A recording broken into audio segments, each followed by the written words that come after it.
Justice League: Crisis on Infinite Earths, Part 2. If any DC Comics storyline merits a three-part, animated adaptation, it's Crisis on Infinite Earths. The continuity-correcting crossover is a sprawling epic jam-packed with characters from many worlds. There's a lot of material to work through, and a great many moving parts to juggle, so a trilogy avoids the compression and pacing problems that so often plague DC's direct-to-video animated movies. But though Crisis on Infinite Earths, Part 2 has ample room in which to work, it never actually creates the sense that these events matter. It's a crisis without any feeling. Or history, for that matter.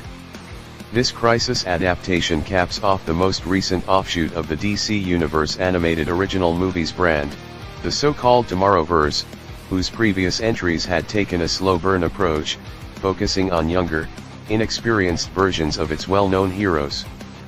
But 2020's Superman, Man of Tomorrow, 2021's Batman, The Long Halloween two-parter, and their follow-ups are shaky foundations for a crisis. The lack of established lore and a wide cast of heroes was sorely felt in Crisis Part 1, and little has changed in Part 2. Even as it depicts a ragtag group of heroes fighting a losing battle to stave off the end of existence, the film struggles to create a sense of stakes. It doesn't help that so much of Part 2 is built around sequences of heroes defending anti-antimatter wave towers from rampaging supervillains or endless hordes of shadow demons. These scenes quickly grow tedious, making Part 2 very much the bland connective tissue linking Crisis on Infinite Earth's opening and closing acts. It would help if the action scenes were more exciting in the animation and choreography departments.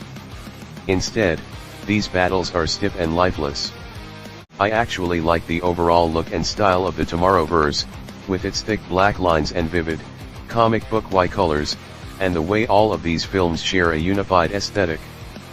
But in motion, Crisis Part 2 is stiff, flat, and unengaging. For all its faults, Part 1 at least made the wise choice to anchor its story in the specific character of Barry Allen. While that resulted in a movie with too many non-linear time jumps, it still had Barry's emotional journey as a through line. It belatedly established a sense of legacy for Barry as it explored the key moments of his relationship with Iris and their ultimate, shared sacrifice. The lead characters aren't the only ones getting short shrift from Crisis Part 2, the film is bizarrely uninterested in drawing on the deep bench of heroes and villains at its disposal. There are exactly 2 cameos of note, and one of the characters has so few lines it's a wonder the producers even bothered in the first place.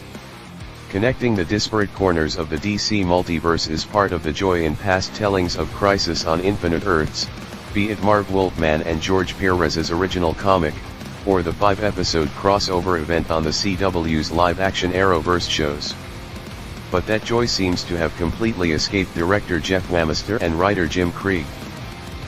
To be clear, cramming in cameos for the sake of having cameos is usually a fool's errand, but in the case of Crisis, seeing familiar faces join the fight really does add something to the bigger picture. Some of the most affecting scenes of the CW's Crisis involve Brandon Routh reprising the role of Superman and the late Kevin Conroy finally playing Bruce Wayne in the flesh. For a film that so consistently struggles to give us a reason to care, Justice League: Crisis on Infinite Earths, Part 2 could have only benefited by including more iconic animated heroes in the conflict. We can only hope that Part 3's reunion of Conroy's Batman and Mark Hamill's Joker is a sign of better things to come for this trilogy. Crisis on Infinite Earths, Part 2 is a lackluster follow-up to an already flawed opening act. Despite revolving around a group of heroes battling to save existence from total annihilation, the film struggles to build meaningful stakes and establish a sense of dramatic weight.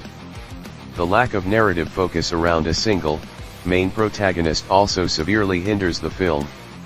It may be more faithful to the original comic than the Arrowverse crossover, but this Crisis carries none of the power or fun of the live-action version.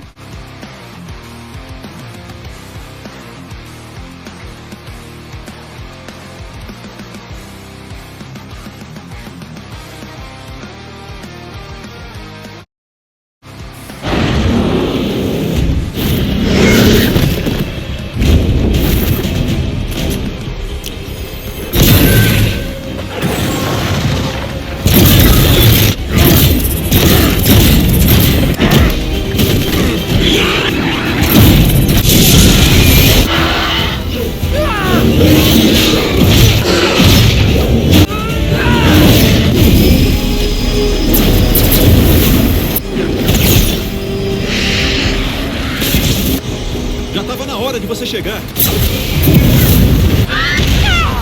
Pagar por isso, bicho feio!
Assassino!